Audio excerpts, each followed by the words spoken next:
विद्यार्थी मित्रांनो, सह्याद्री ट्युटोरियल्स मध्ये तुमचं स्वागत आहे. आपण आता 12वीची ना सीईटीच्या एक्झामची तयारी करतोय आपण सगळेजण, बरोबर आहे.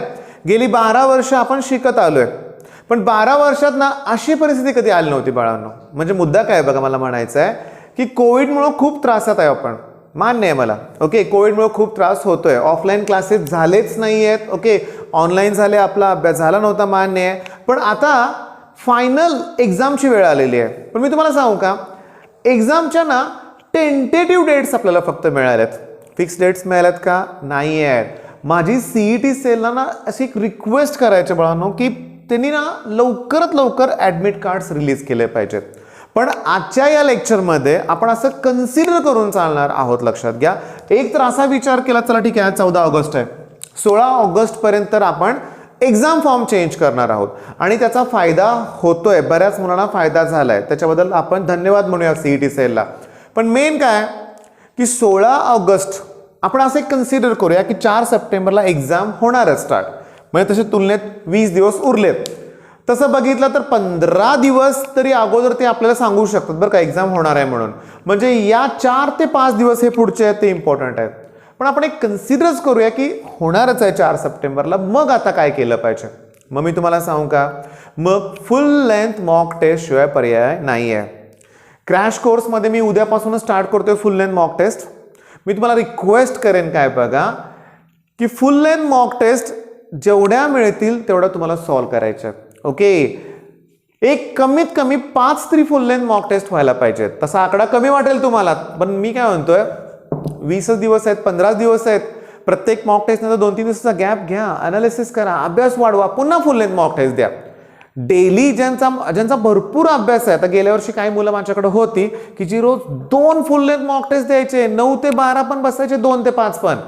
हा, ज्यांचा अभ्यास झालाय त्यांना ते शक्य आहे. पण बाकीच्यांना मी काय म्हणेन, फुल लेंथ मॉक टेस्ट दिल्यानंतर थोडंसं अनालिसिस पण करायचं आहे. मला आणखीन एक अनाउन्समेंट करायची आहे. काय, आरजी लेक्चरर्स हे माझं फेवरेट चॅनल आहे, लक्षात घ्या. मी काल त्यांचा एक व्हिडिओ बघितला. त्यांनी आज आपल्यासाठी एक व्हिडिओ प्रोव्हाइड करणार आहेत की ज्याच्यात एकाच लेक्चरमध्ये ते फिजिक्सचे सगळे फॉर्म्युले एक्सप्लेन करणार आहेत. ओके, आणि मी तुम्हाला सांगू का की फिजिक्समध्ये 50 पैकी 10 ते 15 क्वेश्चन्स असे असतात की ज्याच्यामध्ये तुम्हाला फॉर्म्युला डिराईव्ह करायचा असतो. लक्षात घ्या, फॉर्म्युला काय करायचा असतो? डिराईव्ह. ओके, सिंपल असतात प्रश्न. ओके, मग जेव्हा सगळे फॉर्म्युले तुमचे होतील तेव्हा असले क्वेश्चन तर इझिली सॉल्व्ह होतील. टोटल ना सांगू का 20 तरी क्वेश्चन्स असे असतात की सिंपल फॉर्म्युला बेस्ड. फॉर्म्युला लिहा, त्यात व्हॅल्यू पुट करा, कॅल्क्युलेशन करा, आन्सर मिळत आहे. म्हणजे आजचं हे लेक्चर सरांचं तुम्ही अटेंड करा. ओके, त्याची लिंक मी डिस्क्रिप्शनमध्ये देतोय बाळांनो. आज आय थिंक 4 वाजता ते रिलीज करतील. मेन पॉईंट काय, मग 50 पैकी 35+ क्वेश्चन तरी फिजिक्सचे जमलेच पाहिजेत.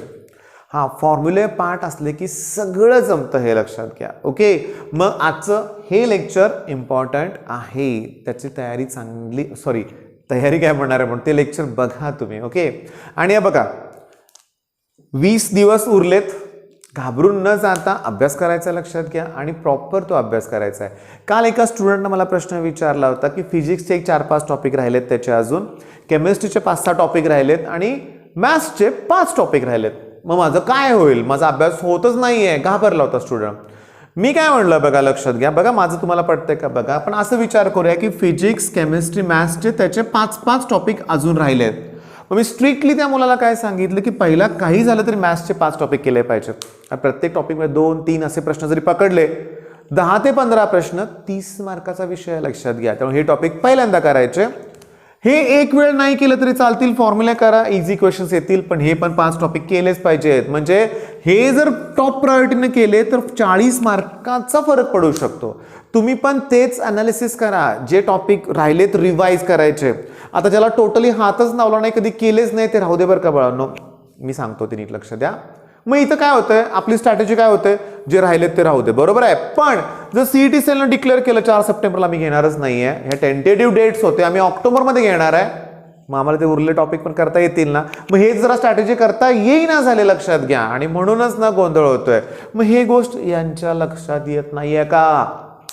म्हणतो ना, तो तणाव विद्यार्थ्यांच्या मनात एवढा आहे की स्ट्रॅटेजी तयारच करता येईना झाले, लक्षात घ्या. मग माझं काय म्हणणं आहे बघा, एका मुलानं मला मस्त असं सजेस्ट केलं होतं की त्यानं एवढं केलं होतं, जोपर्यंत नवीन डेट्स येत नाहीत तोपर्यंत हीच फायनल डेट समजून अभ्यास केला पाहिजे. आय थिंक देशमुख असं त्या मुलाचं नाव होतं आणि त्याचं म्हणणं एकदम बरोबर होतं. येऊ देत ना, पण मी काय म्हणतोय, लवकर कळवायला काय त्रास काय सीईटी सेलला, काहीच नाही आहे, त्यांनी कळवलं पाहिजे. बरं, आता सगळ्यात महत्त्वाचं काय बघा, की मी तुम्हाला ह्या व्हिडिओबद्दल सांगितलं, तुम्ही ते बघाल. ओके, मेन आज जी तुम्हाला मी मॉक टेस्ट प्रोव्हाइड करणार आहे त्या टॉपिकबद्दल मला थोडंसं डिस्कशन करायचंच आहे. आजची टेस्ट मी इंटिग्रेशन प्लस डेरिव्हेटिव्ह या दोन्ही टॉपिकवर घेणार आहे. म्हणजे मी इंटिग्रेशनमध्ये indefinite, definite, area under curve पण घेणार आहे. डेरिव्हेटिव्हमध्ये मी डेरिव्हेटिव्ह आणि AOD ॲप्लिकेशन ऑफ डेरिव्हेटिव्ह सुद्धा मी इन्क्लूड करतोय. सांगू का तुम्हाला, लक्षात घ्या, हे सगळे टॉपिक जर आपण कन्सिडर केले, आता बघा मॅथ्सचा पेपर टोटली 50 प्रश्न असतात, बरोबर आहे. त्यातले आपण असं कन्सिडर करूया 25 सेक्शन 1 आणि 25 सेक्शन 2. या 25 पैकी ना 13 ते 15 प्रश्न या टॉपिक या सेक्शनवरती आहेत. ओके, म्हणजे ऑलमोस्ट 30 मार्क, बरोबर आहे. मग मी काय करणार आहे की आजचा पेपर सिलेक्ट करताना, तयार करताना मी असं करणार आहे की सगळे क्वेश्चन आहेत ना, लक्षात घ्या, मी हे ट्रिक म्हणजे शॉर्टकट बेस असणार आहे, लक्षात घ्या. म्हणजे याचे व्हिडिओ मी ऑलरेडी प्रोव्हाइड केलेले आहेत, त्यांच्या लिंक मी डिस्क्रिप्शनमध्ये देतो. म्हणजे आज तुम्ही पहिली गोष्ट, हे जर 2 टॉपिक प्रॉपर रिवाइज केले ना, बऱ्यापैकी लोड आपला कमी होणार आहे. दिवसभर वेळ आपल्याकडं होऊ शकतं, हे लक्षात घ्या. इंटिग्रेशन आणि डेरिव्हेटिव्ह, आणि पुढे गेला की M1, M2, M3 इंजिनिअरिंगला हे दोघांचीच तुम्हाला खूप गरज लागते, बरोबर. डिफरन्शियल इक्वेशन पण आहे, ओके, पण याचे व्हिडिओ ऑलरेडी चॅनलवर अवेलेबल आहेत, ते मी डिस्क्रिप्शनमध्ये तुम्हाला देतोय. ओके, मग आता लक्षात घ्या, सीईटी सेल लवकरच ॲडमिट कार्ड रिलीज करेल असं आपण अपेक्षा ठेवूया, आशा ठेवूया म्हणूया आपण. 3-4 दिवसात असं झालं तर ठीक आहे, नाहीतर मग आपल्याला कन्क्लुजनवर गेलं पाहिजे की एक्झाम पुढे जाईल, पण केव्हा, ठीक आहे. बरं, आता विचार नको करायला, करा अभ्यास. All the best.